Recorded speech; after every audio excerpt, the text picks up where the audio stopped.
news service, a boilerplate, etc. And they're somewhat interesting, I suppose, especially for folks that live in the Acela corridor. But they're only tangentially relevant to those of us who live on God's little gem out here in the Western Pacific. Today's a good example. The title is Root for the Return of Sports. Events large and small power fundraising drives across the country. Like many Americans, I'm excited for the return of professional sports. Well, I'll stop right there. I'm not excited because what had been entertainment and amusement has now turned into gaslighting politics, where we have a situation where the national anthem is played, and if anyone stands for the national anthem and renders proper respect to our flag and our country, well, he's got a lot of explaining to do. How come you weren't down there on one knee supporting Black Lives Matter? Were you some kind of a kook? That's kind of where we are now, the so-called new normal. And you know, if a jersey says something on it like Cubs or White Sox or Black Sox or Yankees or Packers, fine. I don't need to see the words Black Lives Matter on the back of somebody's jersey to enjoy the game. I'll talk about Black Lives Matter and I'll have discussions about it, but if I'm looking for a little recreation, I don't want to have that shoved down my throat. So, where's my blue pen here? Ordinarily, I don't have to grade the Daily News editorial because it's no content, but this time, like many Americans, I'm excited for the return of professional sports. I'm going to grade this editorial right now. Here it is. Yeah, a goose egg. Shifting from there straight to the Post, I guess they must be kind of tired over at the editorial boardroom at the Post. They seem to be writing about the same thing every day.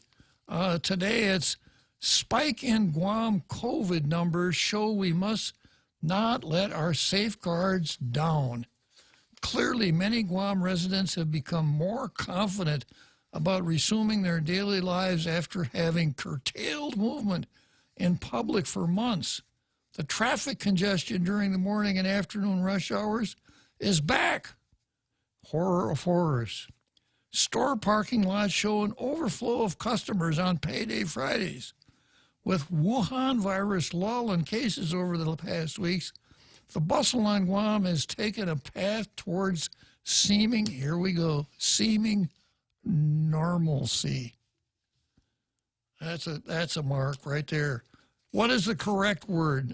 If normalcy isn't correct, Jose, what is the correct word? Abnormality. Aye. Well, I suppose I was thinking of normality, but there's nothing normal about normality in this definition.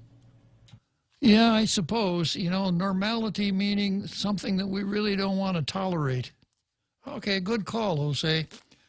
Except for the lack of tourists competing for spaces in restaurants and other favorite spots for Guamanians, island residents did seem more relaxed in how they moved in public in recent weeks. The gatherings have begun again. Still, we must not let down our guard. Our safeguards for Wuhan virus must be maintained. Let's keep wearing masks. Let's continue using hand sanitizers and washing our hands. We should still keep a safe distance of at least 6 feet when out in public. We must never jaywalk. We should always help elderly ladies across the street. Don't honk your horn for insufficient reason. Don't even think about tearing the tag off a mattress. We must keep doing the right thing. We should still not mingle in big crowds if we can help it. And Wuhan virus numbers have become worrisome again over the past few days. 8 cases were confirmed on Thursday, 14 on Wednesday, 7 on Tuesday, 9 on Monday. Over the past 2 days, the following locations have confirmed Wuhan virus cases. Guam Power Authority. So let's everybody turn off your power to guard against Wuhan virus. I have a surge protector. Crust Restaurant, 1 employee. Proa Restaurant, 1 employee. Select Care, 1 back office staffer. Father Duenas Memorial School, 1 staffer. Carbonzito Elementary, 2 grab-and-go staffs. We thank the businesses and organizations who were proactive in letting the public know if they've been affected by Wuhan virus and how they're keeping the public and their employees safe. COVID, as you were, Wuhan virus will be here for a while, and the development of a vaccine, according to the FDA, will still be in trial phase by the end of this year. With close to 10,000 public and private school students returning to campuses soon, the risk of Wuhan virus spread will become even greater. As part of the safeguard, it might be time for schools to reevaluate plans to reopen physical classrooms as planned in a week or 2. I knew they'd get to that. They can't seem to get away from, well, do you think we should really open the schools? Maybe we should just let the kids stay dumb for another year. It doesn't look like the spread of Wuhan virus has been contained. Let's not put our school children at greater risk by sending them back to the school at this time if we can't ensure their safety. So they spent this whole editorial just to get back to this part again, which I think this is their 3rd editorial about, well, I don't know if it's a good idea to open schools or not. So that's enough of this editorial. I suppose you had to title the editorial. It would be something from Peter Sellers, How I Learned to Stop Worrying and Love the Wuhan Virus, because it gives me so many things to write about. Okay, so much for the Wuhan virus and Zemi Ikotny. Now let's go to another Joe.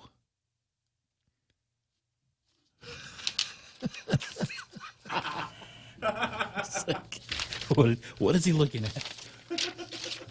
Where did you open the Joe line, Jose? The Joe line is open. Huh. All right.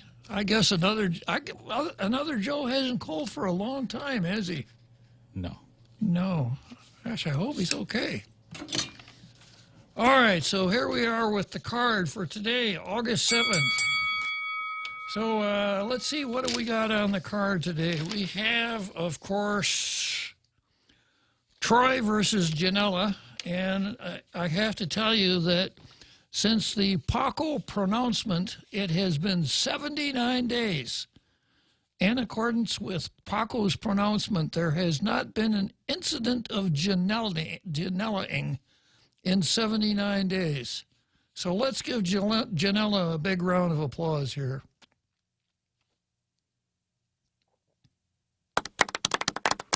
All right. For a moment there, I thought you had Janella'd the round of applause. That would be justice, wouldn't it? I scared myself. Okay. And Tina versus Emergency has been 32 days since Tina has seen something, a danger to the public health or safety sufficient to cause her to call the legislature into special session and waive public hearing requirements for bills. 32 days of safety. We should be thankful for Tina for that. All right, going on a little farther. I don't have another feature here in the homily. I started out with the woke versus free speech, and then gaslighting the truth, and then the next one was the woke versus us. But I have something of a local generation called Ken Leon Guerrero, also known as the other Governor Leon Guerrero, versus the woke. And this also leads into Robert Underwood and Finogui versus America. So Ken Leon Guerrero. Now we have a story in the Daily News that says 4 of 5 candidates in forum support Chamorro self-determination. Let's give those people a big hand. They support, hooray, they support Chamorro self-determination. What a wonderful thing. They actually support Chamorro self-determination. Now, of course, the rest of the story here, that the news here is that there's somebody who didn't support Chamorro self-determination. Real Joe Cruz will give you some schooling, Jose, about the fact that oftentimes it's not what people do, it's what they don't do. What they don't do. Right, Real Joe Cruz? That's a big nod, yes. He's nodding. Yeah, I could hear him nodding all the way over here. Yeah. And I noticed he turned on the laugh track there for a minute, too. Okay. So the Finogui gang had this forum about self-determination. And to go to the forum, Chamorro self-determination. Now, you've heard my rap on this before. This is a gigantic hoax. Perhaps not so gigantic, but a hoax nonetheless. And what it amounts to is gaslighting people into the idea that Guam would be better off as an independent country, independent from the United States. But it's very cleverly constructed, because that's not the question that's put forward. The question is, don't you think that Chamorros have the right to self-determination? They've never had a chance to choose their own status. Well, that's fine until you get down to what the choices are. And there are only 2 choices. One of them is to stay where we are as an unincorporated territory of the United States. The other one is for Guam to become an independent country.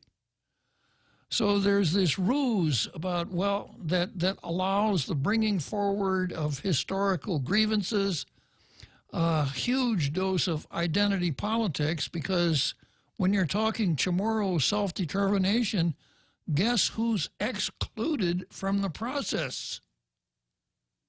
Everybody but Chamorros. If you're not Chamorro, you don't have a role in the self-determination process. Now, like so much of this propaganda element, it makes a certain amount of sense.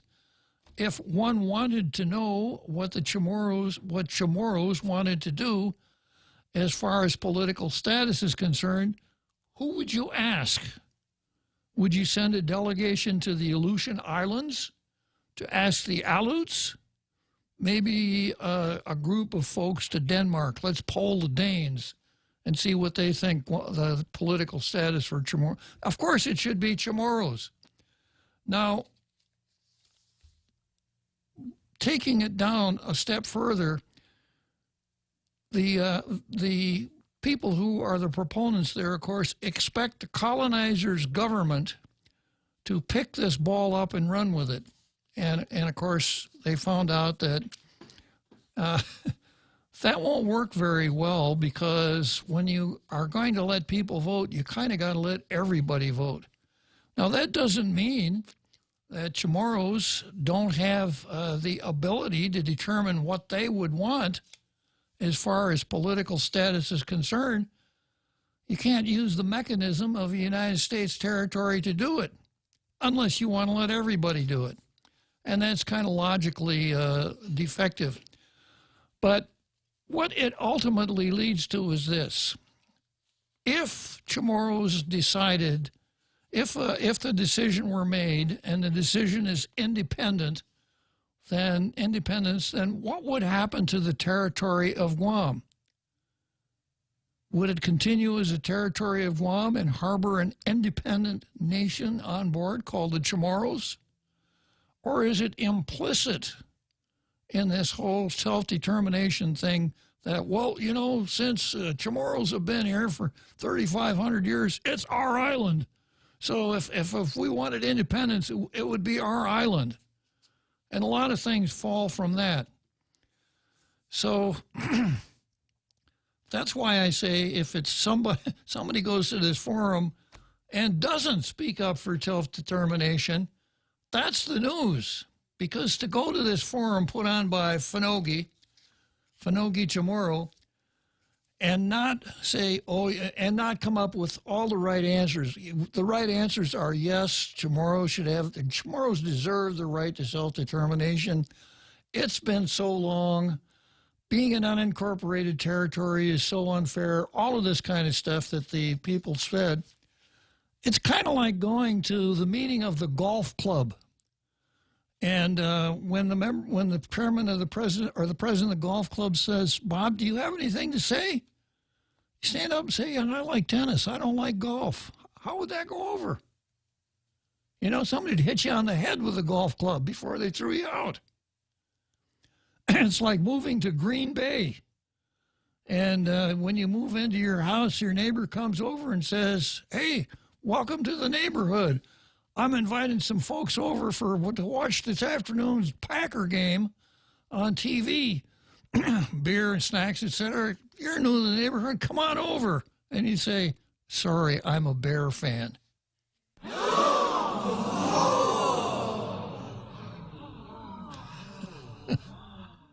So anybody who goes to this Finogi thing and comes up with anything other than the right answer, that's the story. That's the news. Not 4 out of 5 candidates support Chamorro self-determination. So let's see who was the one person who doesn't support Chamorro self-determination. It's one of the very few free thinkers in political life right now. Let me see if I can find what he said here.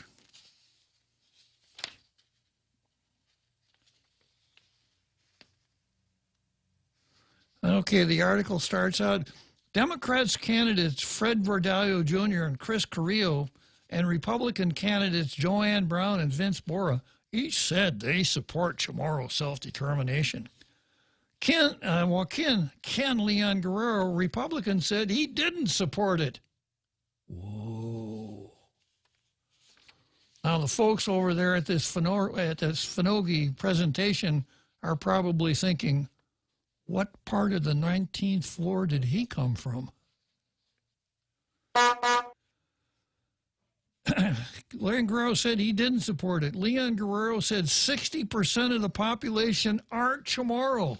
Wow. You mean people that aren't Chamorro can be considered in something like this? He said more focus right now should be on building the Chamorro culture and heritage. Leon Guerrero also said he'd improve Guam's housing situation by introducing policies in line with Singapore's. Now, the column itself makes this clear. Self-determination is the freedom of a people to determine the way in which they are to be governed and whether they shall be self-governed. The coalition invited several senatorial candidates who weren't running for re-election to the forum. Moderators asked the 5 participants about self-determination, a host of other issues. Like most other pandemic meetings, this one was on Zoom. Verdallo said Chamorro self-determination. Okay, here's the dynamite argument. Verdallo said Chamorro self-determination is a human right. It's a human right. Jose, do you know what a human right is? A right for humans. That's kind of like when I asked the real Joe Cruz what a dormer was, and he said someone who lives in a dorm. I don't know what a human right is. We have the same dictionary. Oh, okay. Yeah, I don't know what a human right is. I think it's got something to do with people and rights that accrue to you because you are a human. And I suppose that boils down to, no one should kill you. No one should be cruel to you, etc. But I don't know, this self-determination, that is a political undertaking, not a human undertaking. So I don't think I agree with Fred on that. I'm going to take a short break and we'll come back. Mezcla opened its doors in 2010 and has been proudly serving the people of Guam for 10 amazing years. In celebration of their 10th anniversary, Mezcla will be offering 20% off on all burgers for a limited time only. Terms and conditions apply. Please call them at 646-6295 for more information, or visit them at their Upper Tumon location, right across Kmart. Thank you, Guam, for making Mezcla one of your favorite hamburger spots. 5, 4, 3, 2, 1, launch! That's just what we did with our new state-of-the-art mobile banking app as we celebrate 66 years of serving our island communities. It's loaded with a ton of new user-friendly features, including remote deposit capture. It's another way of saying you don't have to come to the bank to go to the bank. And if you want to come to the bank, we're happy to see your smiling face as long as you're wearing a mask. And we don't have long lines. Bank Pacific grows but branches, we place roots, and we're rooting for you. Member FDIC. Tall Tales with Bob Klitzkie is brought to you by Horizon Properties, doing real estate since 1978. 14 years here on Guam. Call Maria Miller from Horizon Properties at 777-7792. Now, more Tall Tales with Bob Klitzkie. Spitting truth like watermelon seeds at a summer picnic. Call now, 888-TALK, 888-8255. Okay, well, I've got a caller on the line, and Real Joe Cruz, you might dig into your iPad there and look up the definition of apostasy, because I have a caller on the line who some will say has committed apostasy. So, good afternoon. Good afternoon, Ken. Welcome to Tall Tales. Glad you're here. Thank you very much. I appreciate the intro, I think. Yeah, I'm probably guilty of it in the eyes of many of the supporters who have drunk the Kool-Aid on independence. So if you wave off the Kool-Aid and ask for a light beer, you're definitely an apostate, right? Guilty as charged. Yeah. So tell me more, Ken. Well, it was real interesting listening to the other candidates speak out on this subject. And the candidates that spoke out on the subject didn't really have much to say other than, yes, I support tomorrow determination. And that was it. Uh-huh. Other than Fred Berdalio, who always makes sure that everybody knows that his uncle is Ricky Berdalio. Other than that, no one offered anything of substance as far as I could tell. And I could be wrong. Verify, watch the video. Maybe they said something of merit that I overlooked. But other than saying they support tomorrow's self-determination, they didn't offer any reason why or justification. To me, self-determination is about the future. Where do we go from here? Where do we go from here with the people we have and the assets we have at our disposal? And when you consider that over 60% of the population of Guam is not of Chamorro ancestry, there's a problem right there. You can't make a decision that's going to affect 100% of the people based on the results of a few people. unless, of course, we were Russia, China, North Korea, one of those places, or any of the UNPO nations or unnations. But we're here. We've been here. We've been living under this set of rules for nearly 200 years. It's a set of rules we knew. And what was so interesting is when I went to the Independence Forum on Business, you remember that? I think it was like December. Mm-hmm. And every one of the business leaders on the island that they invited to the panel was in favor of the status quo. And they had valid reasons why they were in favor of the status quo over any other status option that was viable. And that's something that we as a people need to start looking at. What are the real prospects we have ahead of us? I mean, where would we have been if we didn't get $1.5 billion infused into our economy over the last 6 months? I'll tell you, coming out of January, all the special funds and tax collections were off except for fuel tax and cigarette tax. Every other special fund was behind forecast. So in a weird way, COVID saved the government of Guam because we were heading down a dark tunnel before COVID hit. Now they're treating it as an enhanced revenue opportunity. But that's not enough to base the rest of the future on Guam because already we lost the PUA special funding. The unemployment funding ends December 31st. It's not looking like we're going to have a second CARES Act stimulus package at the rate things are going because of the standoff in Washington. So this is what we've got, and we have to deal with what we've got, and there's not enough room in here to be everything for everybody. So we need to focus on putting our limited government resources to where they do the most good. And I would submit spending $200,000 to $300,000 taxpayer dollars a year trying to decolonize Guam is not a very wise use of money.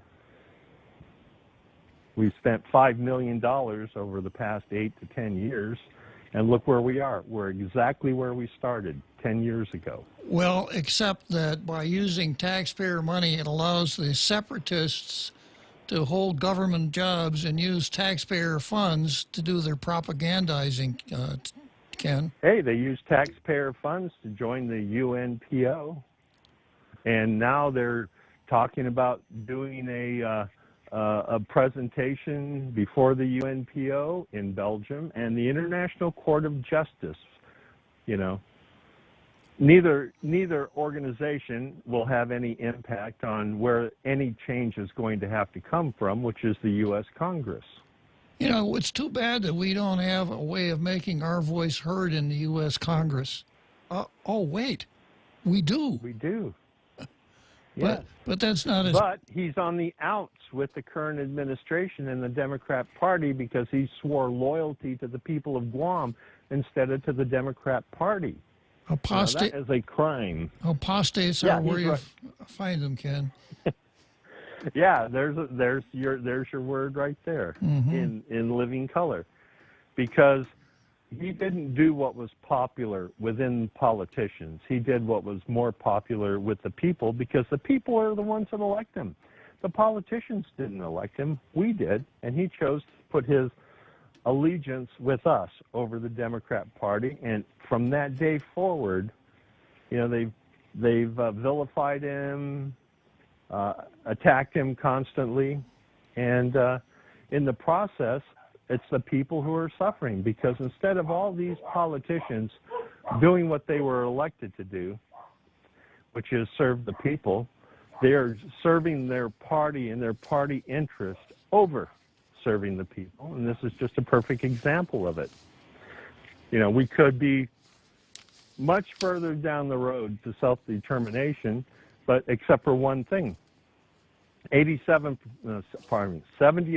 of the people of Guam prefers the status quo or closer relationship with the United States, which does not dovetail with their narrative. And that's why there hasn't been an island-wide vote. Because if there was, then they couldn't justify the budget and the salaries and the trips anymore. Agreed, Ken. I think you got a good point there. Well, we need to remember this election. And I mean, I've been encouraging everybody to take advantage of the appointment system at Guam Election Commission. I was one of the first ones that went through, and it was smooth. And everybody, when you look at Facebook, everybody that has gone through the system, they're reporting the same thing. It was smooth, it was efficient, it was safe.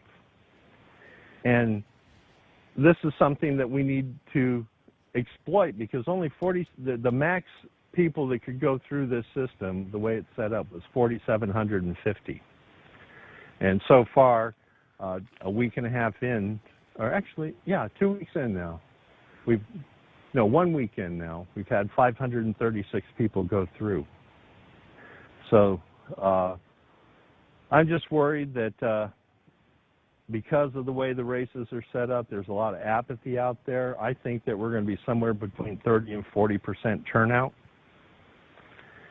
And that's not a good thing for the people of Guam, because when you have low voter turnouts, then they usually tend to favor incumbents.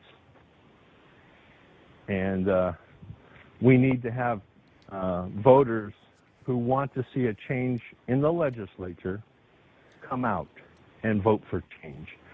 And that's why I've been encouraging as many people as possible. It looks like we've got a whole new class of people that are going to have time on their hands now, meaning the bar employees and owners.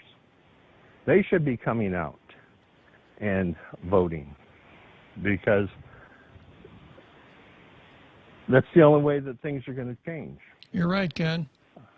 The restaurants, I think, are going to be next to shut down. And I don't think the schools are going to start open if we get another infection or two. Not if the Post has anything to say about it. Got to go, Ken. Got a break coming up. Thanks for calling, and fight the good fight on self-determination, okay? I will, Thank you. the voters' help. All right. So we're going to take a short break. I've got our Fred, and can't call the Coast Guard and the National Guard. Cancel the search. We found our Joe. Another Joe. Wow, nice smile. So perfect and all. Thanks. I owe it all to Dr. Robert Yang and his Smile team. They do wonders for a healthy, happy mouth. Got teeth? Don't wait until they hurt. Schedule your routine checkup and cleaning with Dr. Yang and his Smile team. Suite 119 in the East West Business Center, Upper Tumon. Call 647-8702 or 3. The best thing that happened to teeth since toothpaste. Dr. Yang and his Smile team. They make smiles happen. At the mall, as you enjoy shopping, dining, or entertainment, you could also win 3 great cars from Atkins Kroll and thousands of prizes in Micronesia Mall's Cars, Prizes, and Getaways game. Present your mall receipts and have a chance to win the 3rd car, the head-turning Lexus ES350 Luxury. Getaways to Manila, courtesy of Philippine Airlines. Plus, prizes from Foot Locker and Burger King. Virtual drawing date 10 a.m. August 22nd. Watch live on Micronesia Mall Facebook. Play and win in Micronesia Mall's Cars, Prizes, and Getaways game. Tall Tales with Bob Klitzkie is brought to you by Mezcla Chamorro Fusion Bistro. They're open in Agana, ready for dine-in, takeout, and delivery services from Monday through Saturday, 11 a.m. to 2 p.m. and 5 p.m. to 9 p.m. Call them at 479-2652 and get your Mezcla fix today.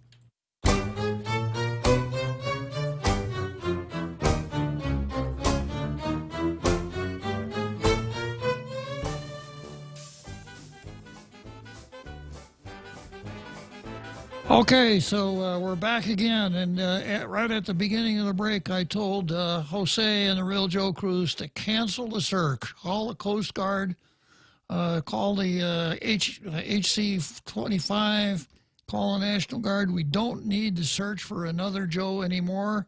He's on the line right now. Before I get to another Joe, though, I've got to entertain our Fred. So good afternoon, our Fred. Hi, Bob. Awesome day.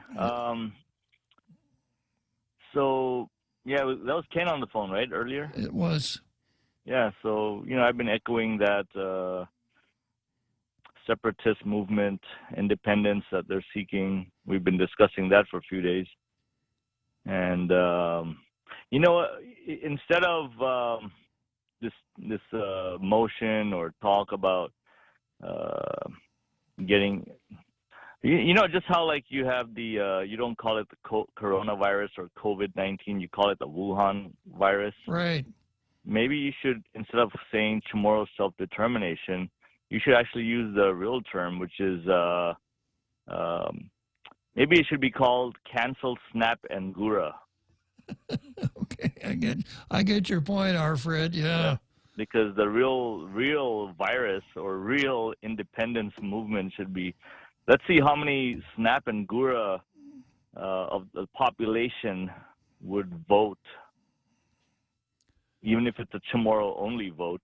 Let's see how many of them vote. So yeah, maybe you can with your panel that you've commissioned, you can come up with the real term for the CSD. We'll abbreviate it, tomorrow self-determination. Well, I have been referring to it as the separatist movement. I think that pretty well covers what it actually is. Yeah. Can you somehow, like you have maybe in quotes, unquote, put somewhere no snap, no gura? How about the separatist movement, Titano? Yeah. No, that wouldn't work, would it? If you can put do the sound bite of the parentheses and then put no snap, no gura anymore. Okay, I'll work on that. I'll work on that, Alfred. So, first of all, that's not going to bring any benefit to Guam, that movement. So we're wasting our time, money, and energy into that. Where we should be putting our efforts are, I won't say leaders, I would say our representatives. Because leaders, you don't need a leader, you're your own leader. And I don't need one either. So there are representatives, not our leaders.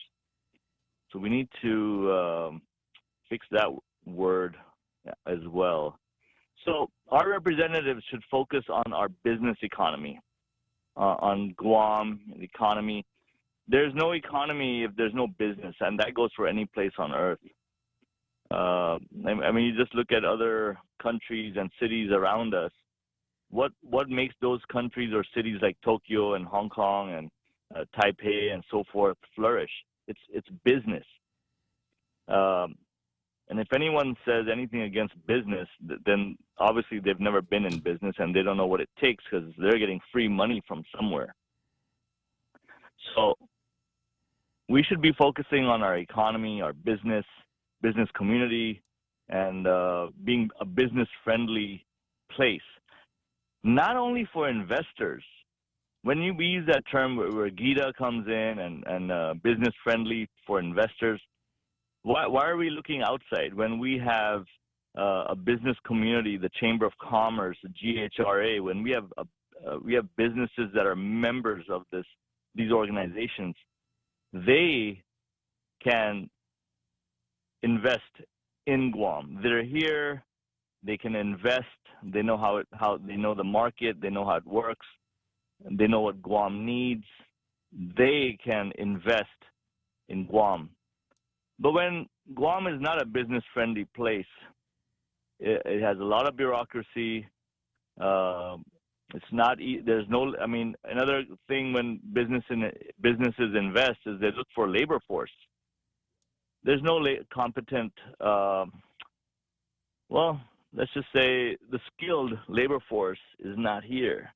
The drive and the drive and the motivation to work is not here either. Before COVID, Guam already had a labor issue, a lack of labor force, lack of skilled workers. And when we say skilled workers, not just for the construction industry, but for any industry. Any worker that is hired has to be trained. They come in with practically nothing, and the business has to train them. So and one thing is they're not motivated to work. They don't have the drive to work because there's all these benefits from the SNAP and GURA and WIC program that's there for them to benefit from. So why work? So before COVID, we already had this issue here.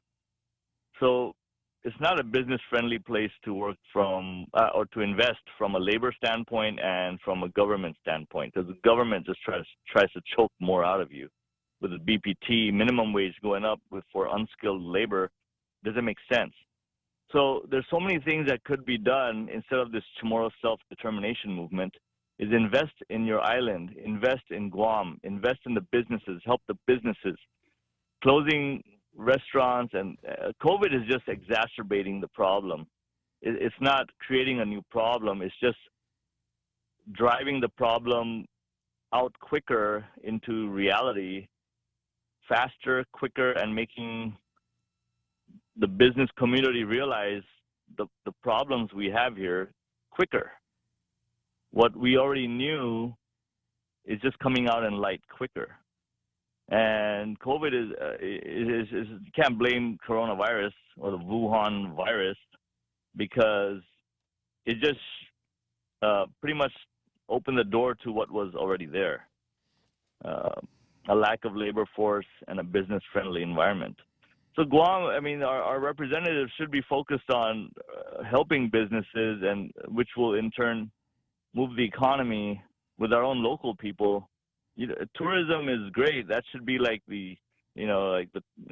Guam should be like 30% of GDP from tourism, but not like 80% from tourism.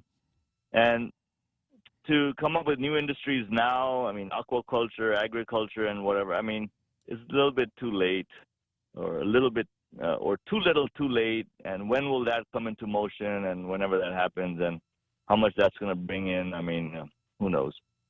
We can come up. I mean, if I was a representative, I could start saying things like, "Yeah, we need to build an oil field, and we need to bring in. We should drill into our ground and look for oil, and blah blah blah, just to get me voted into office." Hey, Bob, if you even suggested things like that, you know what? When I ran, Fred, we'd have these pocket meetings, and one of my speeches would go like this. I hope you can vote for me, because I'm going to make your lives better.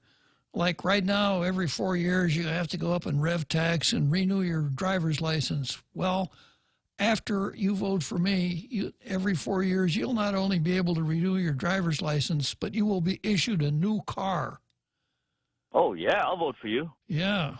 And when you drive out, you won't be driving that car on regular old blacktop, because after I'm going to elected, I'm going to see that we pave the streets with gold. Oh, yeah. Hey, can you run for office? Yeah, exactly my point. You read it. And people got it, pretty quick they got it. And they understood this is what the average candidate does. He comes up and promises them all kinds of stuff. Unrealistic that it is, but an awful lot of people will buy into it. Yeah. So the promises now are aquaculture, agriculture, fisheries, and I don't know what else. But yeah, maybe I should run and say we're going to bring ExxonMobil and drill the field up in Retidian, and we're going to look for oil. I don't think you could do it. I don't think you could do it at Retidian or Fred. I don't think they'd let you do it. Somewhere. Well, you know what I mean. I do. In Alahan, we're gonna build, something like that. But anyway, yeah, these platforms they come up with are just wishful, hopeful, thinking. I agree. We have what we have, and we need to invest in that. We need a labor force. We don't have a labor force. What we have is just people here running around. Some want to work, some don't. Some can't even show up for an interview, and that's all we have. Another Joe has showed up for his interview. He's on the line. Shall we see what he's got to say, our Fred? Yeah. So in closing, we need to invest in our economy and our businesses.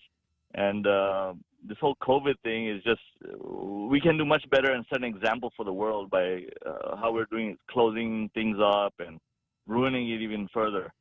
And this whole no SNAP, no GURA movement, that needs to stop.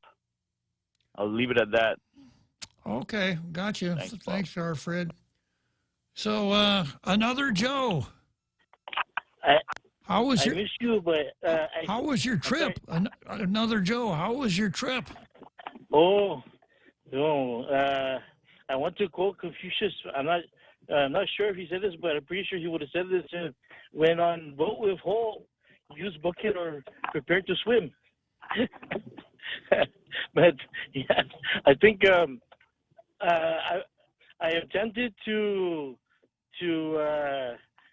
be be fair and give the other side some consideration. Although I do not want to side with the bad guy, so I'll say I try to be God's advocate, but try to be considerate to the other side. And so here's my argument. Okay, you ready? I'm ready. And we're in favor of independence. Umbrella. Okay. Is that great? Yeah, Molly gets almost argument night. Umbrella. Yeah. Umbrella. Yeah. How can you turn that away, that argument? Mm-hmm. But no, seriously, Uncle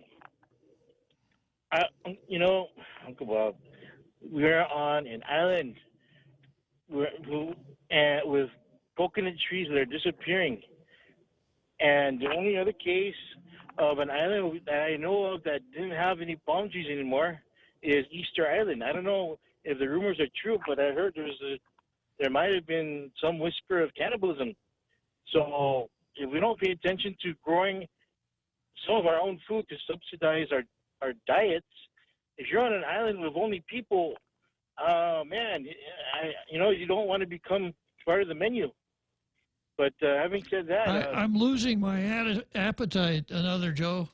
I'm so sorry. I apologize. I want to stay God's advocate. I don't want to go to the other side. But in any case, I have bad flashbacks to stories where Chamorros were not evacuated before the invasion of the Imperial Japanese forces from CNMI. Right? Where else would they come from? That's the closest. Not from the CNMI, but from the Northern Marianas. Yeah. Well, I apologize. Yes, Yeah. from the Northern Marianas. Anyway, so I was saying saying, hey, let's give as many locals, including Chamorros, as much of an opportunity as we can to move stateside and look for economic opportunities. That I think that will go a long way. As a matter of fact, not just Chamorros, but if we can make plans where upwards of up to at least 100,000 people can be given the opportunity to move stateside, to relocate and look for opportunities. I know a lot of people say, "Oh, that's bad to say and talk about because that's going to be a brain drain." But I got news for you. We've already got a brain drain. I agree with the previous caller. Due to aging, due to lack of training.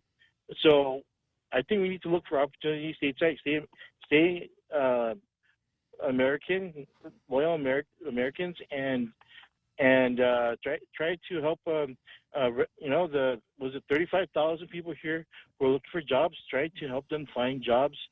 If not here on island, then stateside. But anyway, I think I've taken enough of your time there. Honorable Bob, I think I'll, unless you have any other questions, I'll just listen to see if anyone else agrees or disagrees. Thank you very much. Just really glad you're back, another Joe. We missed you. Thanks for calling. So, answering the question, whatever happened to another Joe? Yeah, he's been living under an assumed name in Argentina. Yeah.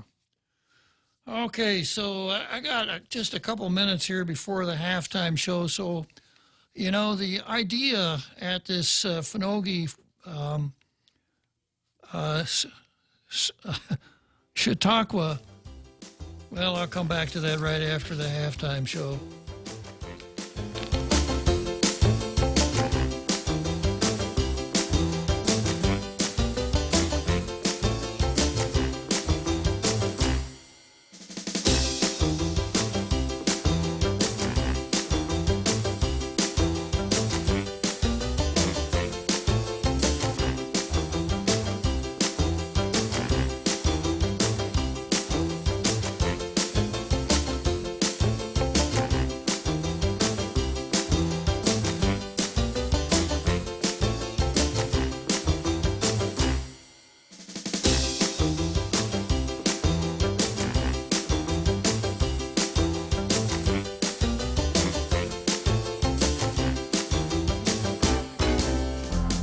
The Point is KUSG, Hagåtña, Guam, 93.3 FM and 104.3 HD3. It's stimulus deadline day. I'm Jack Callahan, Fox News. Negotiators for Congress and the White House to make one final attempt today to try and reach a compromise on a fourth coronavirus relief package. They're hundreds of billions of dollars, if not trillions of dollars apart. Many Senate Republicans doubt there will even be an accord. The Senate is now gone for the week, but back on Monday as Senate Majority Leader Mitch McConnell is postponing the August recess. If there's no deal, the Trump administration could make an end run around Congress. That would involve reprogramming about $140 billion in unused coronavirus money and disaster aid, diverting it to pandemic relief. Democrats are doubtful the administration can do that since Congress controls the purse strings. Fox's Chad Pergram. The July jobs report will be released later this morning, and it's expected to show the number of unemployed Americans is lower for the third month in a row. Ohio's Governor Mike DeWine unable to welcome President Trump to his state yesterday. Governor testing positive for the coronavirus just prior to the president's arrival. We know you're always simply dealing with trying to improve your odds, and when you wear a mask, you're improving your odds dramatically. But that does not mean you won't get it. And maybe he didn't get it. A second coronavirus test was given the governor at home late yesterday. It came back negative. He'll test again tomorrow. The president has issued executive orders to limit TikTok and WeChat apps in the U.S., believing them to be security risks. The order would ban transactions with their Chinese parent company starting a month and a half from now. Tech experts say that would mean the Apple app and Google Play stores could no longer offer them for download in the U.S. More records on Wall Street on Thursday. NASDAQ with another high water mark, up 109 points. The Dow added 185 points. Asian stock markets closing Friday sharply lower. Dow futures are down about 50 points. America is listening to Fox News. 5, 4, 3, 2, 1, launch! That's just what we did with our new state-of-the-art mobile banking app as we celebrate 66 years of serving our island communities. It's loaded with a ton of new user-friendly features, including remote deposit capture. It's another way of saying you don't have to come to the bank to go to the bank. And if you want to come to the bank, we're happy to see your smiling face as long as you're wearing a mask. And we don't have long lines. Bank Pacific Rosebud branches, we place routes, and we're rooting for you. Member FDIC. At the mall, as you enjoy shopping, dining, or entertainment, you could also win 3 great cars from Atkins Kroll and thousands of prizes in Micronesia Mall's Cars, Prizes, and Getaways game. Present your mall receipts and have a chance to win the 3rd car, the head-turning Lexus ES350 Luxury. Getaways to Manila, courtesy of Philippine Airlines. Plus, prizes from Foot Locker and Burger King. Virtual drawing date 10 a.m. August 22nd. Watch live on Micronesia Mall Facebook. Play and win in Micronesia Mall's Cars, Prizes, and Getaways game. Joe Biden's campaign hoping to bolster African-American support with a big advertising buy. His campaign staff is launching a new ad focusing on black voters as part of an 8-figure ad buy, the largest investment ever by a presidential campaign in African-American media. But an unscripted Biden comment about race is now drawing scrutiny from his opponent, his comparison of African-Americans to Latinos. Biden is also pitching a major crackdown on guns, tweeting, "Weapons of war have no place in our communities. When I was a senator, I took on the NRA and secured a 10-year ban on assault weapons, and as president, I'll ban these weapons again." And that's a line President Trump is using to draw a contrast between the candidates. Fox's Peter Ducey. President Trump assailing his opponent's religious beliefs in an interview with Fox's Geraldo Rivera. He's against the Bible, essentially against religion, but against the Bible. And he's against the Second Amendment. In a tweet, Biden calling the president's remarks shameful. Placido Domingo is back in Europe to receive a Lifetime Achievement Award after recuperating from the coronavirus in Mexico. And the opera star is vowing to clear his name after multiple accusations of sexual misconduct, telling an Italian newspaper the illness made him no longer afraid to speak out about the allegations. One of the longest-running rivalries in college football won't play this year because of the pandemic. For the first time since 1927, Navy and Notre Dame will not play their annual rivalry game on the football field. The announcement had been imminent since Notre Dame announced they would join forces with the ACC this season rather than play as an independent in FBS in order to set a schedule amid COVID-19 uncertainty. Per those guidelines, Notre Dame will only play fellow ACC schools and are permitted to play one non-conference foe only located in their home state. With the Midshipmen and Fighting Irish now not meeting on the gridiron, the longest continuous intersectional rivalry in college football ends at 93 games. Matt Napolitano, Fox News. And I'm Jack Callahan. This is Fox News. Half a day. This is Michelle from APL Guam. Here at APL, our expertise and extensive network can help you grow your business and reach out to more markets. As a responsible carrier, APL is also committed to a sustainable future, whether it's protecting the environment or investing our efforts in giving back to the community. Our dedicated teams in Guam and on the U.S. mainland are here to support you. Call 588-4651 or visit apl.com. You've got a job to do. Having the right equipment for the job is critical, and East West Rental has the exact tools you need. Get it done faster with the right stuff, whether it's landscaping tools, concrete tools, lifts, trucks, lights, generators, trench boxes, welders, tents, tables, and chairs. They're here to help you tackle any project you're working on, big or small. Open Monday to Saturday, 7 to 5, closed Sundays. Find what you're looking for at East West Rental Center in Upper Tumon or call 646-1463.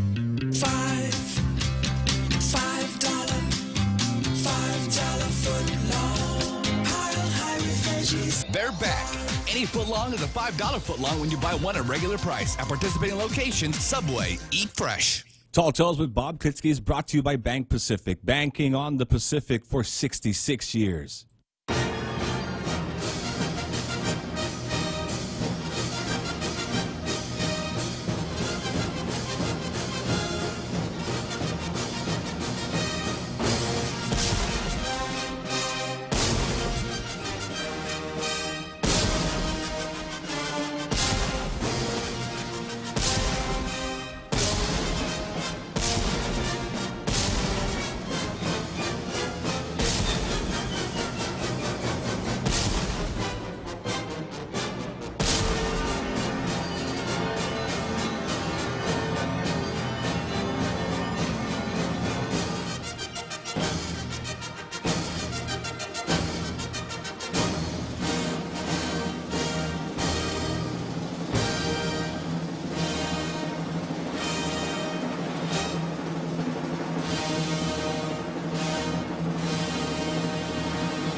What a great show. Good job, Jose. You did a superb job running that halftime show today. Have a great support staff.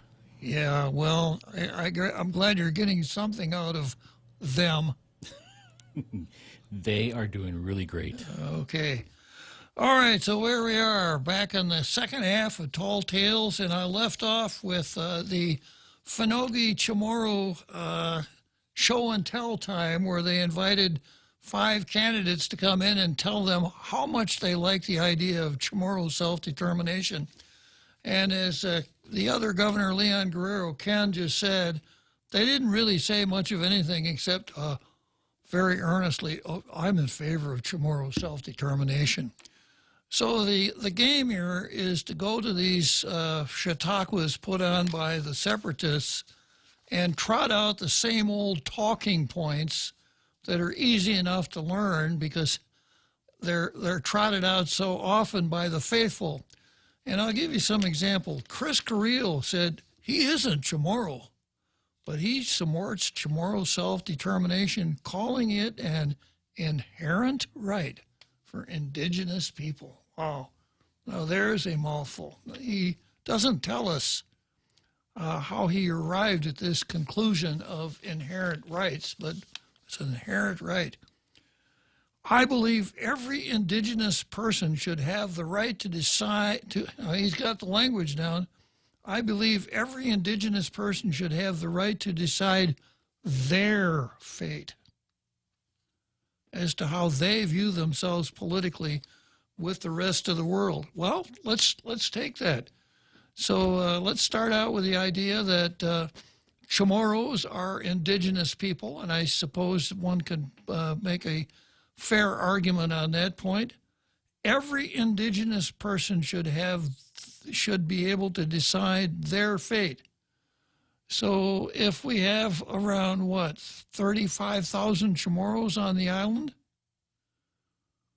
that would mean that could be as many as 35,000 different fates. You could have some folks who say, I'd really like to be a county in Hawaii. And another group of people exercising their inherent right of self-determination, saying, I want Guam to be a province of the Philippines. And another Chamorro, who happens to have a Japanese name, said, no, what Guam should be is a prefecture of Japan. Well, you can see how this goes, where Chris Carrillo says every indigenous person should have the right to decide their fate as to how they view themselves politically with the rest of the world. Now, I might just take him literally, and he's talking about how you see yourself. Brown, a Republican, said, our people have been denied that right as a colonized people for so many years. That's a talking point number 3, I think. Our people have been denied the right of self-determination, colonized people. And then we have Bora, what's his first name? Vincent Bora says the United States is still obligated to give the Chamorro people that right. Now, he must be going back to Robert Underwood's falsehood about the Treaty of Paris, which I debunked yesterday, and I'll go back to again today. So I don't know where Bora finds this obligation. Okay. I guess that's enough of this one. I will go back just for a second to Robert Underwood's words on the subject.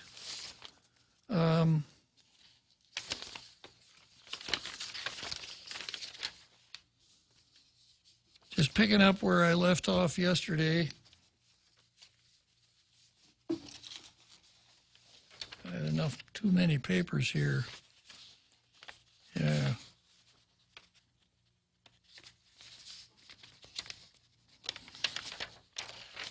Yeah.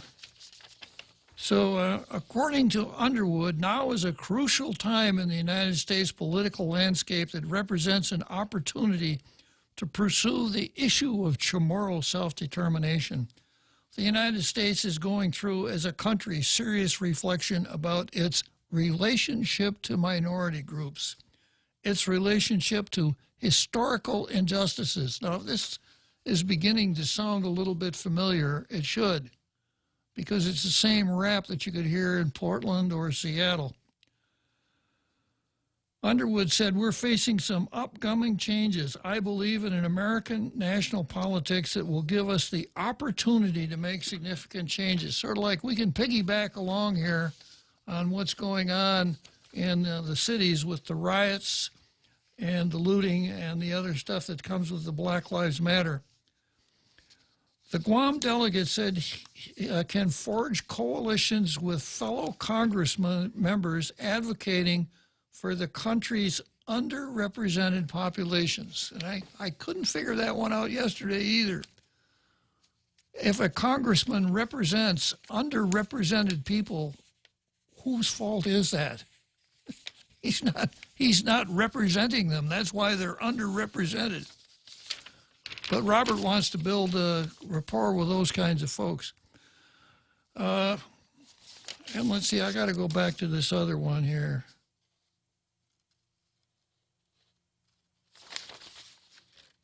Yeah, Robert said, Underwood began by saying that he's for Chamorro self-determination and has always been since the very beginning. That's good to know.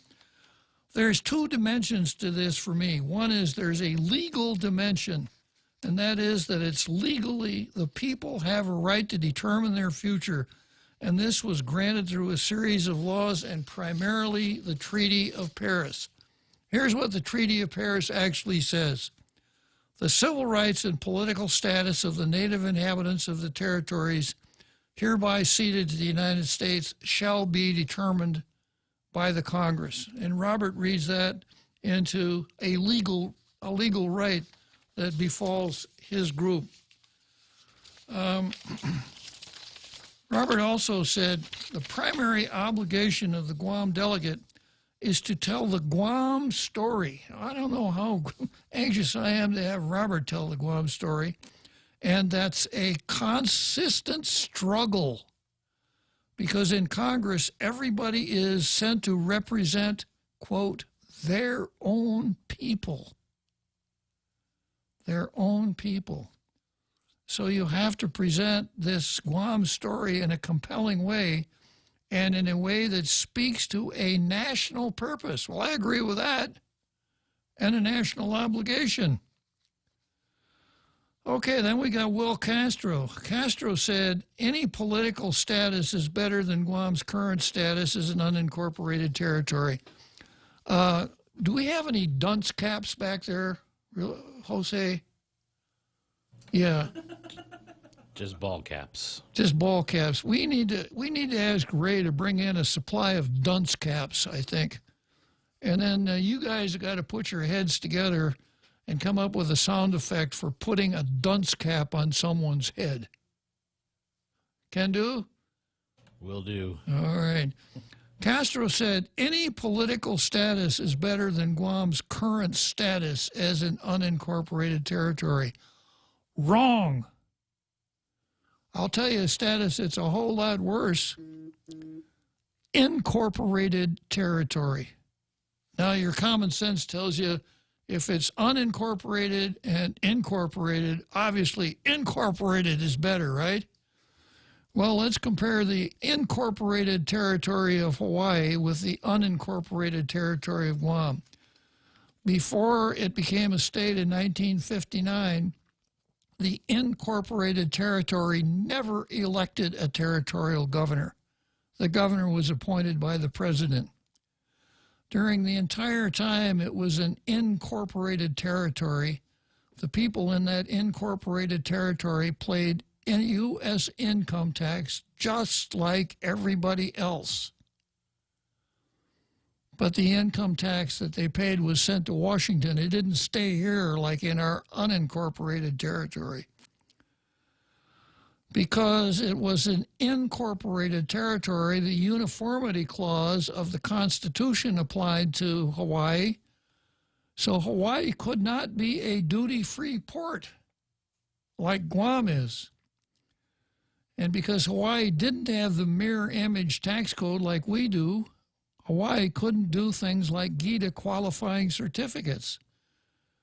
An incorporated territory, that would be the worst thing that could happen to us. I hear all this talk, let's hope that the insular cases are overruled.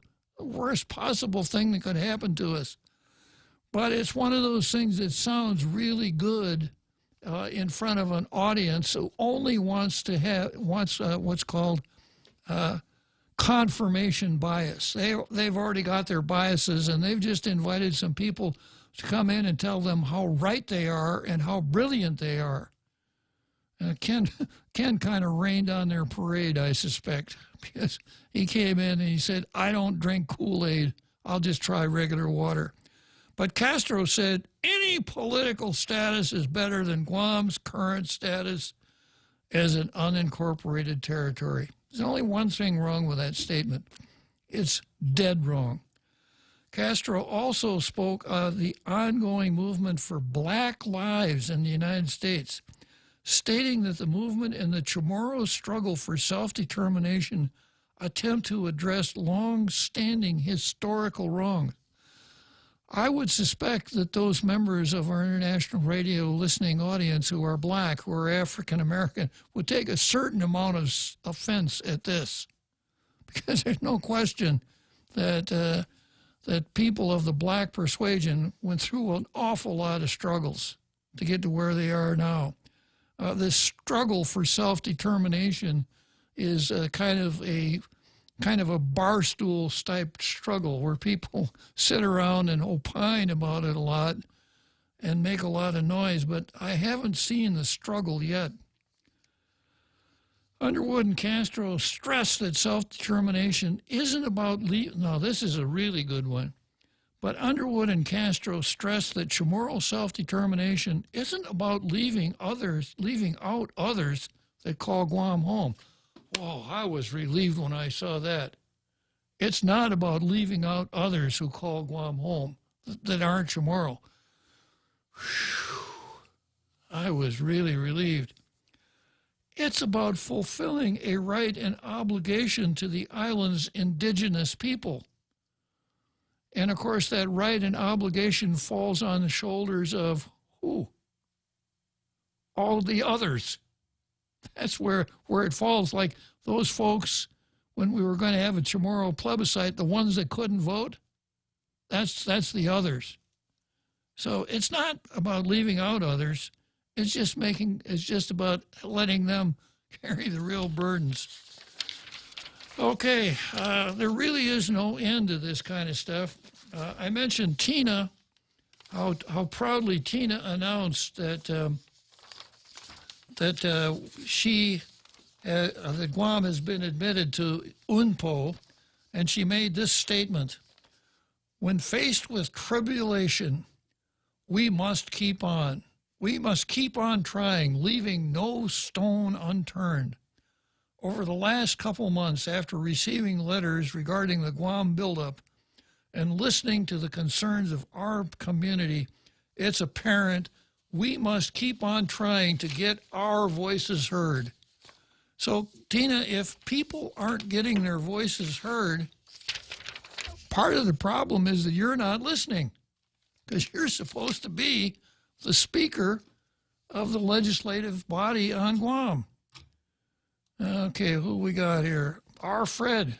Our Fred likes the Ferris wheel so much. Fred, did you carve your initials in the wooden seat on that Ferris wheel? I did.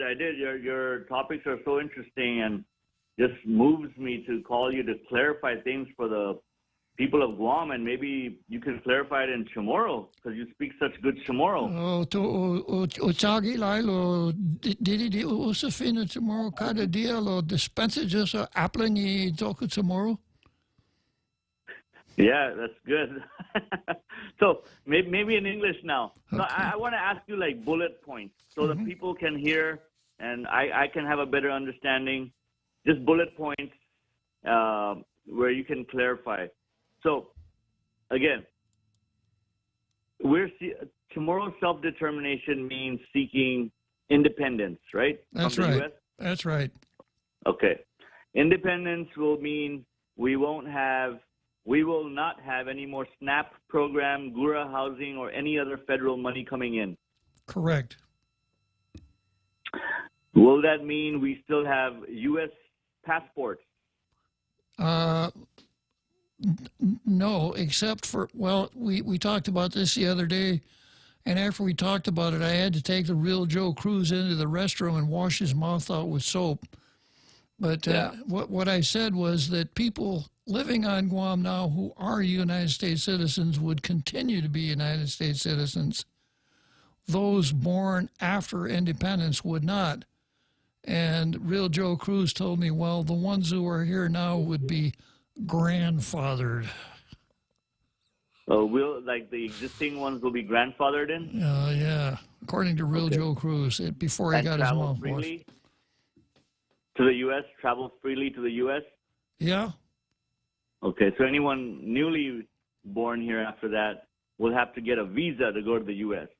Unless, well, it's very possible that, a world power like the Chamorro People's Republic of Guahan will have such diplomatic clout that they'll be able to vote to negotiate a visa waiver with the United States. Oh, yeah. Right? Maybe form a task force, a commission task force. Yeah. To a visa waiver. So we'll have like a brown Guam passport? That would seem to be appropriate, wouldn't it? Yeah. Right. Okay. So how about our currency? Will you still think with independence we'll have the U.S. dollar currency? Well, it would be poetic to have brown currency too, but most small independent countries, newly independent countries, do use American currency. Like down in the freely associated states, they use American currency. Ecuador uses American currency. Some Caribbean islands use American currency. So independence, what a hand on one hand full of people are asking for is really just bad for the Chamorro people, and they just don't know it. And there are people who would convince them that it's good for Chamorro people. Yeah, so the day we get independence, the SNAP card called the Quest probably won't work at the grocery stores. Am I right? It'll be called declined. Yeah, because the Quest cards won't even be able to accept the SNAP cards because they wouldn't be, the national government would not reimburse them for the SNAP charges.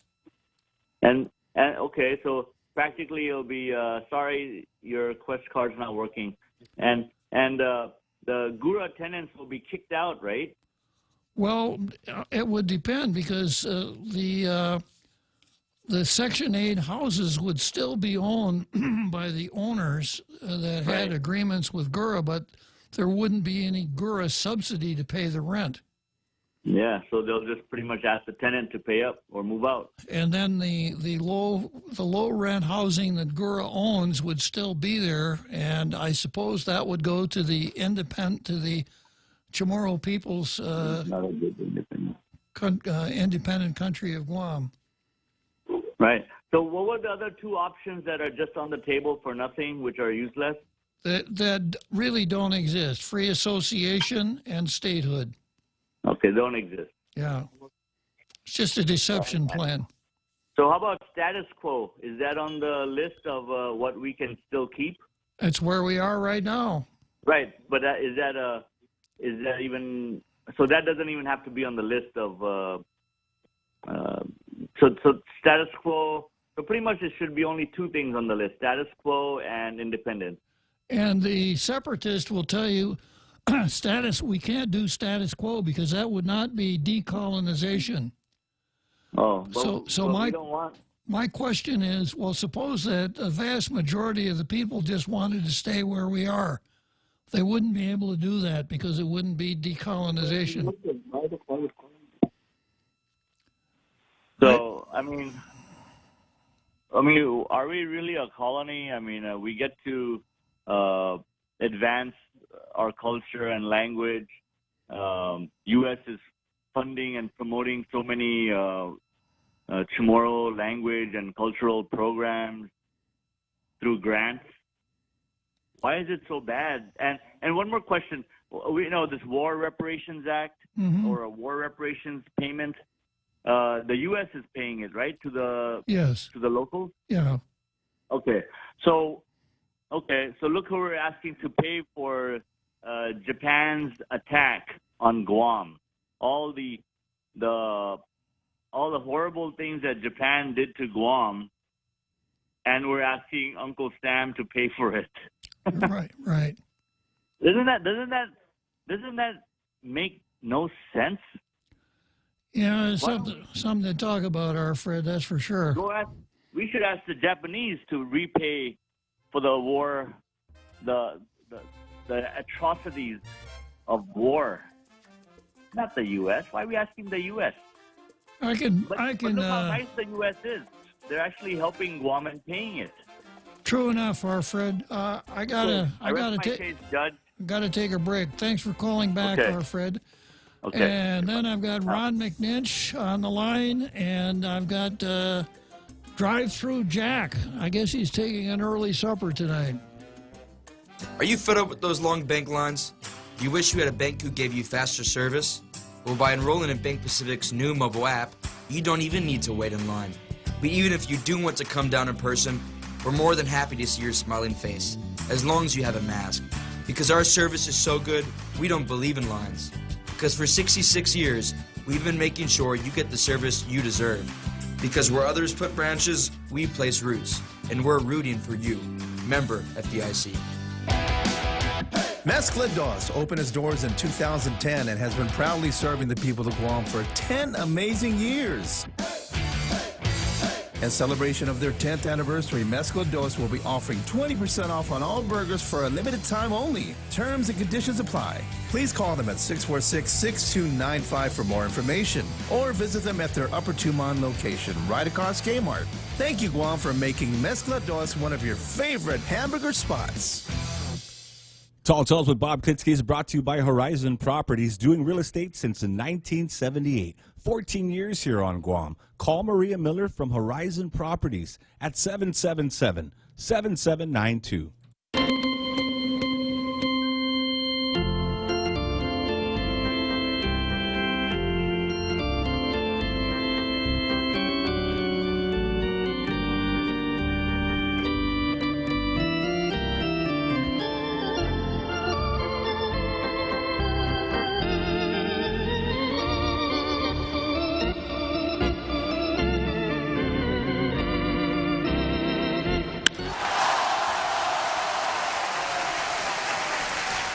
Seventh inning stretch, Wrigley Field, Chicago, Illinois. And we go from Wrigley Field, we're going to go to the University of Guam and chat with Professor Ron McNinch. From there, we're going to pick up dinner. It says we're supper with Drive-Through Jack at an undisclosed drive-through restaurant. And then from after that, we're going to wind up with the most dangerous man in the room, who's sitting there at the telephone with his trench coat and his snap brim hat on, the most dangerous man in the room, whose name is... Our Carl. The very our Carl. Okay. Starting out with Ron McNinch. Good afternoon, Ron. Hey, howdy, Senator. Howdy, Guam. You know, Senator, you were talking about self-determination and decolonization a little bit earlier. And you know, the Treaty of Paris came up. I really wish everyone would read the Treaty of Paris, because it makes it very clear that it says very, very clearly in the Treaty of Paris that the political status of the people that are in these territories, which include Guam, is up to the Congress. And if we want to knock on a door to change anything, we need to go to the U.S. Congress to do it. And we spend a lot of energy knocking on a lot of other doors as if those doors matter. But in the end, the only real door that matters is Guam as a jurisdiction going to the U.S. Congress and getting a better deal, whatever that means. Ron, that makes sense if you really are interested in having the door open. But if you are someone who really gets a kick out of going around and knocking on a lot of doors, not caring whether anybody answers the door or not, then knocking on the only door where someone will answer maybe isn't the sensible thing, if you see what I mean. But and I agree with you 100% there, Senator, but there's something else. It's not that these doors don't come without perks. And so there's a lot of perks a lot of these people who want to do the knocking get. They get a lot of trips. They get a lot of media time. They get a lot of things they would otherwise not get.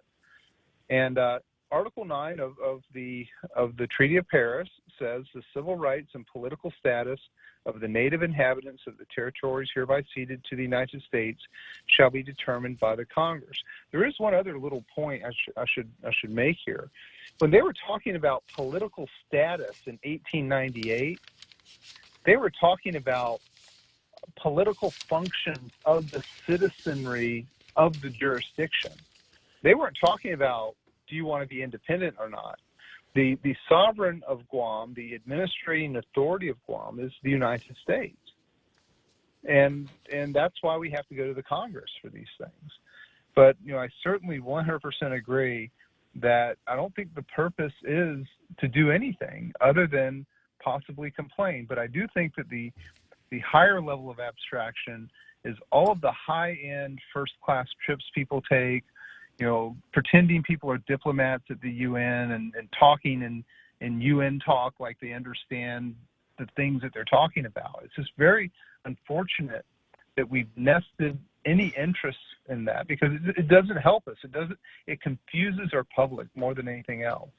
Well, when I said that there are people that like to knock on doors, what I meant was that it's not that they like the contact of the fist on a piece of wood.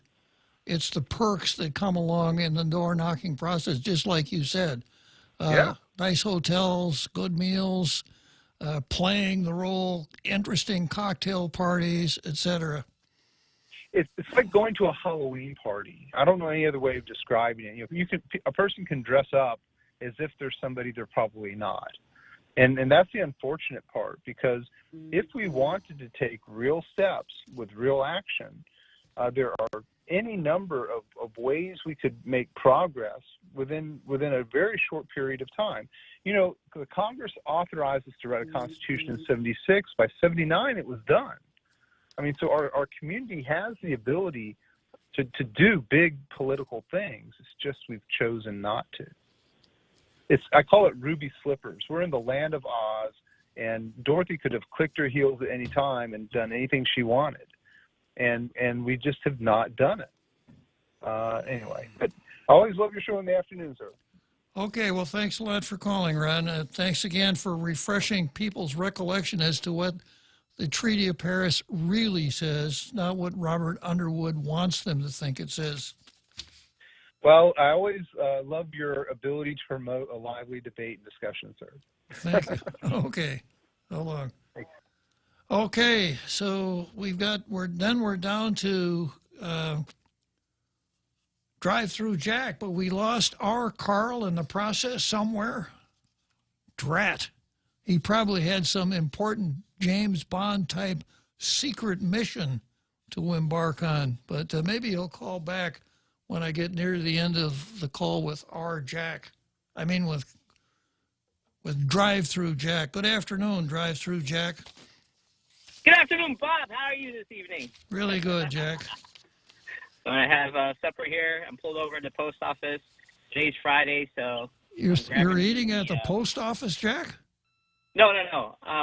I'm picking up my mail. I'm on my way home. Oh, okay. And so, I spoke to Jose. I was speaking to Jose many times. He has another job.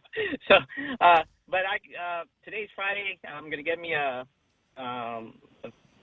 fillet of fish because, it was invented for us Catholics. That's very true. The history of McDonald's.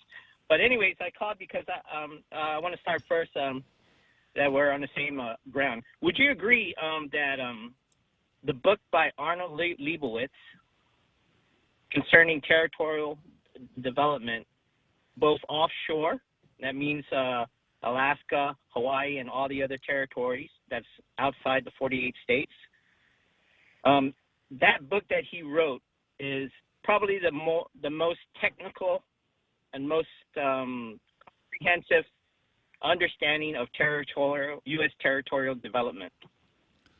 Well, I actually shook an outie with Arnold Leibowitz and had a few conversations with him. I could never afford to buy his books. No, I'm talking about that big blue one with the nice paper. That's what I mean. Yeah, I could never afford to buy them, but I have an idea of what he says. But give us a shorthand rendition, Jack. Well, no, what it is it's probably the most go-to if you want to understand U.S. territorial development, meaning the 48 states and those outside, which is Alaska, Hawaii, and all the. If you want to understand the history and the legal stuff and how they differ, I think that's the go-to book. Also, he mentions all the territories there. When he wrote the book, you just have to keep in mind we had no Supreme Court of Guam. And I think we were still developing American jurisprudence as it relates to the other jurisdictions, both on the states and the federal level. And so it's a great book, and it's like it just gives you the basics of understanding and the relevant documentations on how self-determination has been approached to these areas. Another thing to keep in mind, or another reference I like to do is a little bit of Hollywood reference, is there's this TV show called Deadwood. It was on HBO for a couple of years. I was a big Deadwood fan, Jack. I really liked that show, yeah. Yeah, and that went through territorial development too, remember? Well, Deadwood was actually, in a sense, not in the United States because it was in Indian country, and they wanted to become part of South Dakota. Yeah, so it also involved territorial development, and they had those discussions inside that bar, and it showed how corrupt territories were. They laid in that gray area, you know. They were allowed to roam free and stuff like that, or range free. It was very interesting because although there was a lot of violence there was a lot of politics that they discussed that made you turn an eye to how territorial development happened in the West and so on. So that's another reference. But I'm gonna don't get angry. But I'm gonna accuse your. I'm angry. Okay, it's just a little thing. You know how you accuse Judge Anthony Scalia of finding this or having an outcome and then working your way back. Mm-hmm. So don't get angry. I'm gonna say that you're doing the same thing with self-determination. And if you could let me explain why. Wait a minute. Will I clutch my pearls, Jack? Well, because you start out with the premise that this one can't be reached, and if you want to vote self-determination, this is your only avenue, which is independence. And I'm going to clarify this because, as I said many times before, what is self-determination? Just drop the word tomorrow out of that. Self-determination is a self-reflection. So instead of starting at the outcome, what you started at the beginning is, what is your self-determination? What is the question that you need to ask? What is the first and very important question that you need to ask? And here's the question that every Chamorro, every Guamanian should ask themselves. Am I an American first, or am I a Chamorro first, or am I a Guamanian first? That's the very first question that you should ask yourself. Because if you're an American first, or this idea of bloodlines doesn't make sense. This idea of identity politics doesn't make sense. You hold the Constitution as your guide. If you want to be Chamorro first, then it makes sense that, hey, things are bloodlines related. It's my family. It's no wonder that every ballot that you get that has a Chamorro in it, they list their family name and Even if it's not their family name, they'll put it in. If it's not Yeah. So they list their family. Why? Because blood is what matters. Blood is what matters. So that's the first important question that you should ask yourself. Anybody who's has an angle for self-determination, and so it's very important. If you're an American first, then these bloodlines doesn't make any sense. If you want to be Chamorro first, and you see that your lifestyle or what you think to be Chamorro doesn't work in an American system, then yeah, you should take the independent route. I mean, they both have their justification. I mean, they're both true to some part of the conversation of self-determination. Well, Jack, I have said, and I kind of picked up on that, but what I said was that if we want to have a plebiscite, what we should do, we should just have one question on the ballot. Should Guam become an independent country, sovereign and free of the United States, yes or no? And if the Chamorro is more important to you, you'd vote yes. And America is more important to you, you'd vote no. Yeah, but you leave the statehood part out, and I know it's a difficult thing, but when it comes to political status, it's more of a tennis game than anything. In other words, they hit the ball over to you, say, what is your wishful thinking for political status, and you hit the ball back, first thing you got to do is get it over the net. Well, and that it's means, hey, I want to be independent. I want to be a state. Then they hit it back to you. But Arnold Leibovitz came up, I mean, he was pretty much a very pragmatic guy because he was a lawyer. So he says, hey, it's very much out of the realm for these small territories to become states on their own. What they can do is combine, because Micronesia is bigger as a whole than the United States. So what you miss in population, you can make up in area, in square miles. And that people think the ocean is just empty. No, there's a bunch of resources there. So one position that he says is that if you can get together, you may not be able to reach this goal by yourself, but if you get together, form a larger union, copy the motto from El Pluribus, E Pluribus Unum, you can make yourself, that's a viable option. So, I understand the difficulties, but if everybody could be a state, it'd be easy. Just like if everybody wants to run for office, it'd be easy. If everybody wanted to start their own business, it'd be easy. But these things are hard work. It needs people that, understand their history, understand that people before them have written great references in which we could go on.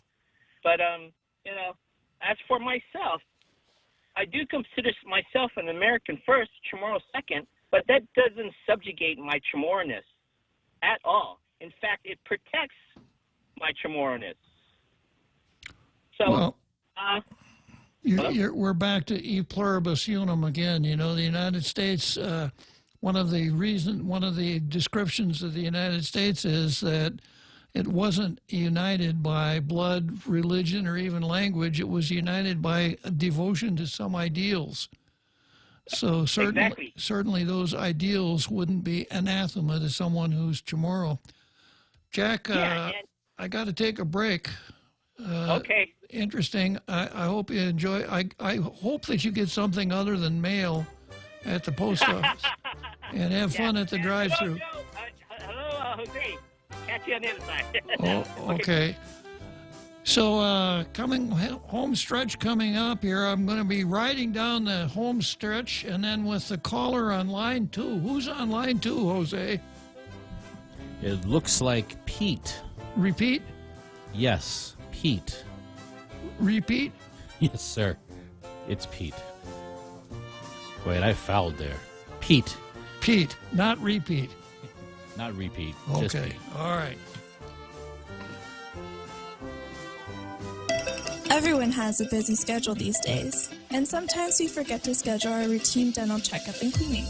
Don't neglect your dental health. Schedule one today with Dr. Robert Yang and his Smile Team, conveniently located at the East West Business Center on Marine Drive, Upper Tumon. Call us today at 647-8702 or 3. Again, that's 647-8702 or 647-8703. We make smiles happen. Woo-wee! Just take a gander at them tender and juicy fall-off-the-bone St. Louis ribs.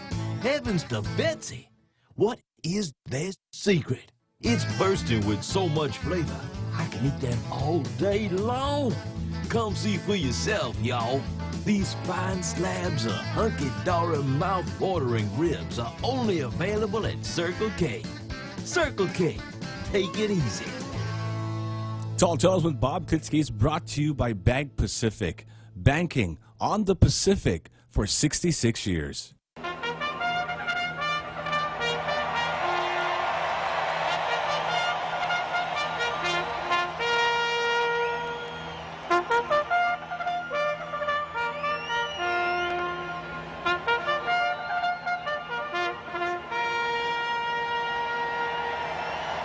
So there we are, heading down the home stretch, Churchill Downs, and I've got three riders who want to ride side saddle with me. I got Jesse, Pete, and Frenchie, and I've only got about 10 minutes. So let's work hard, Jesse, Pete, and Frenchie, so that everybody gets a shot at it, okay? Starting out with you, Jesse. Go for it. Hello? Starting Hello? out with you, Jesse. Go for it. Oh, okay. Yeah, I just wanted to say, that was a good thing about being American first or tomorrow first. But I guess that's the question. I mean, you ask yourself, okay, I'm an American, but America's made it pretty clear that they don't want Guam to join the Union. So, I mean, what's your next? How did America next make that so clear, Jesse? How did America make that so Well, clear? since 1898, by having by claiming Guam as their own land or their territory, I mean, up to now they still haven't admitted it into their union like they did with other territories. So, And when did our territorial delegate ever introduce an enabling act into Congress? I don't know if they ever. The did, answer but- is never, and that's Right, but that's how a state is admitted. The territorial delegate, Jesse, the territorial delegate introduces an enabling act to Congress. If Congress passes it, certain things happen and it works. So to say that the United States has denied it, it just isn't correct, and that's what I keep coming back to. Jesse, that's what I keep coming back to here. Robert Underwood saying that the Treaty of Paris says something that it doesn't say. So if we're going to talk about this stuff, we need to be precise on the language we use. Guam's not a state, but Guam never asked to be a state.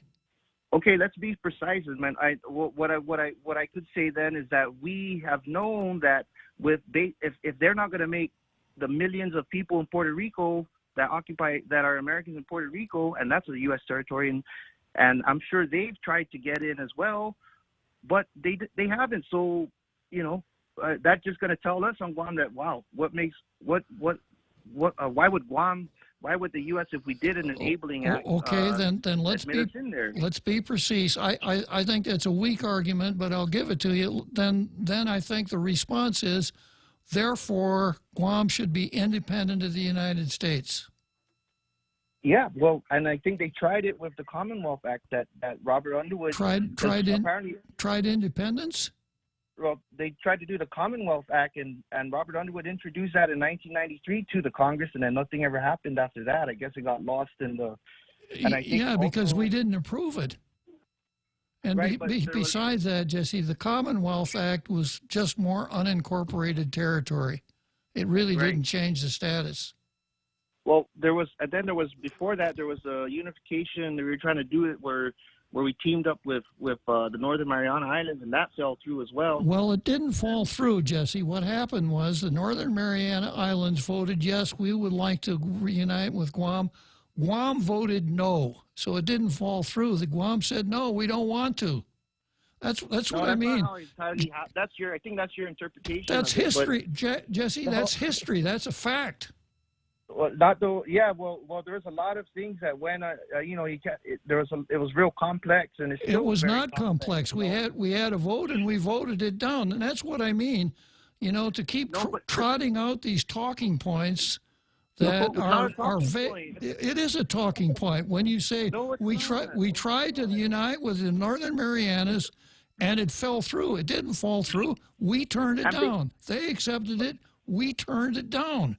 There was very low participation in that vote that happened, though. When that vote occurred, there was very low participation, and we've seen that in other nations like Palau. So in other words, we had those problems as well. In other words, we kind of just toss these things out here, these generalities, and accept it and hope that people will accept them on their face. Like Robert Underwood said, under the Treaty of Paris, the United States has a duty to participate in this self-determination thing. It's no wonder, Jesse, that things don't happen, because you aren't going to make any progress that way. You have to know what you're talking about. Well, that's why we're discussing it now, and the more we learn, the more we know. Then let's. It's not going to happen overnight, but with this type of discussion and forum going on, this is a good step forward, because we didn't have this opportunity to do it on a wide scale as we did back 30 years ago or 50, 60 years ago. And anyways, I just want to say that, and then I'll try to call back later to give Pete and those other guys a chance. I appreciate it, Jesse. Thank All right, you. take care. All right. Okay, so, Pete, I told this joke once before, but I'll tell it again, okay, just in your honor. Okay. There was a law firm on the East Coast that had heavy-duty litigation on the West Coast, millions of dollars. They hired counsel on the West Coast and told counsel, make sure you keep us informed. When the trial was over, counsel called the bigwigs on the East Coast, and the bigwig on the East Coast said, how did the trial go? And the lawyer said, justice triumphed. And the bigwig said, well, then appeal, damn it. This is my way of congratulating you on your brilliant victory, Repeat. Oh, thank you, Uncle Bob. But, what piqued my interest is Fred's call. Well, to answer his question real quick, why are we asking America for money when Japan is the one that committed the atrocities? It's because America absolved Japan. But actually, America actually did do a claims period right after the war. The Meritorious Claims Act, yeah. There was very low turnout for that, and so that's what precipitated the Loyalty Recognition Act to try to correct what is perceived widely as an injustice. Anyways, that it became a second bite of the apple, which turns out they charged us for the apple, or they made us pay for the apple. Right. But anyways, getting to Jesse's point, there's a lot of history that does need to be understood. The history of the way the country developed, of the way the country acquired new territories, what the intentions were. But all that is great to understand. But the geopolitics and the congressional politics are also very critical to understand. There's no more room at the end. The House is full. Congress is not going to let anyone in to the union, not because of racial. That could have been an argument before because it was a racial issue, and it was actually blatantly racial. But today, nowadays, it's more of a practical issue.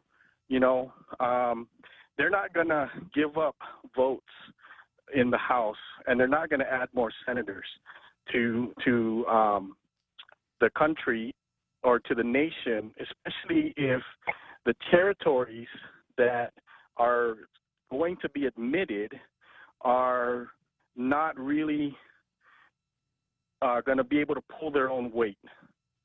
So those are the things that's more of an obstacle to us getting statehood.